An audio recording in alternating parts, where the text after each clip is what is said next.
আমাদেরকে শয়তান একটা প্রবোধ দেয়, এই ভিডিওগুলো আমরা দেখি ফেসবুক ইউটিউব আর স্কিপ করে চলে যাই, উপরের দিকে টেনে আমরা স্ক্রল করে চলে যাই।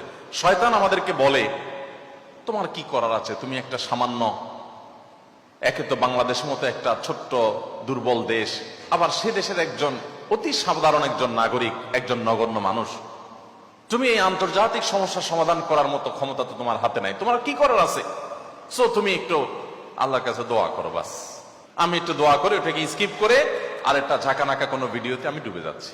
এই না আমাদের অবস্থা? আসলে কি তাই? আমি তো তা মনে করি না।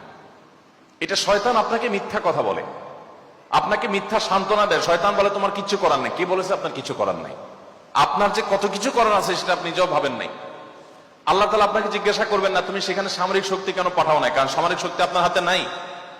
আল্লাহ আপনাকে এটা জিজ্ঞেস করবেন না। আল্লাহ আপনাকে বলবেন না তুমি মানবিক সহায়তা নিয়ে শত শত হাজার হাজার টন কেন খাবার পাঠাও নাই সেখানে, কারণ এই ক্ষমতা আপনার হাতে নাই। আল্লাহ এটা জিজ্ঞেস করবেন না। আল্লাহ জিজ্ঞাসা করবেন তোমার হাতে একটা ইহুদি পণ্য তোমার বাসায়, তোমার টয়লেটে, তোমার বেডরুমে, তোমার প্রত্যেকটা জায়গা, কখনো সাবানের নামে, কখনো শ্যাম্পুর নামে, কখনো লোশনের নামে, কখনো চকলেটের নামে, কখনো ড্রিঙ্কসের নামে, কখনো রেস্টুরেন্টের ফাস্টফুডের নামে, তোমার বাসার প্রতিটা কক্ষে কক্ষে প্রতিটা টয়লেটে তাদের পণ্যগুলো শোভা পেয়েছে। এই পণ্য বেচা টাকা দিয়ে তারা বোমা হামলা করে মানুষ মেরেছে। তুমি শুধুমাত্র তাদের প্রতি সিম্পেথি দেখাতে পারতে, সেটা তো দূরের কথা, উল্টো বরং তুমি সেই বোমা হামলার সঙ্গে জড়িত। তুমি জেনে হোক আর না জেনে হোক, তুমি বুঝে হোক আর না বুঝে হোক, তুমি কিন্তু সেই বোমা হামলার সাথে জড়িত। প্রতিদিন তুমি চাঁদা দিচ্ছ ফিলিস্তিনের মানুষকে হত্যা করবার জন্য।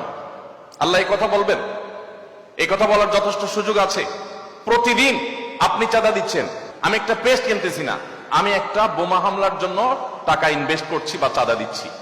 প্রতিদিন বাংলাদেশের প্রত্যেকটা মানুষের কাছ থেকে, প্রতিটা মানুষের ঘর থেকে ওরা চাঁদা তুলে নিয়ে যাচ্ছে। আপনি মনে করছেন মুদি দোকানে গিয়ে আমি মালামাল কিনে আনছি। আল্লাহর কসম করে বলছি এটা মালামাল কিনা না। এটা আপনি দেখছেন মালামাল কিনা, আমি এটাকে মালামাল কিনা দেখছি না। আপনি দেখছেন আপনি পেপসি বা কোকা কোলা বা সফট ড্রিঙ্কস এদের যেগুলো আছে সেগুলো আপনি ডকডক করে গিলছেন।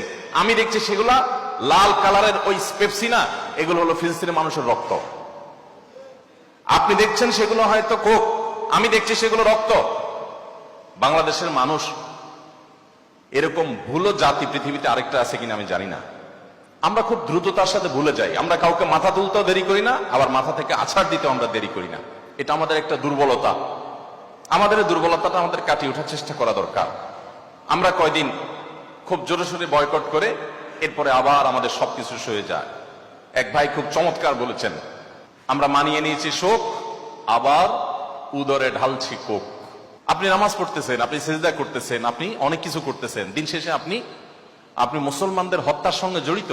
আপনি নিরীহ মা শিশুগুলোকে হত্যার সাথে জড়িত, আপনি জানছেন না।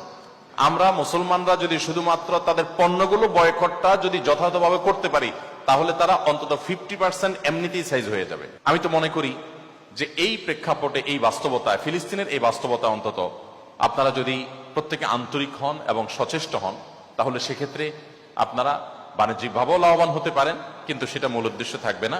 আপনারা মূলত দ্বীনি চেতনা থেকে এই কাজটি করবেন। আল্লাহ তাআলা আমাদের সবাইকে আমাদের যে দায়িত্বটুকু আছে সেই দায়িত্বটুকু আদায় করার তৌফিক দান করেন।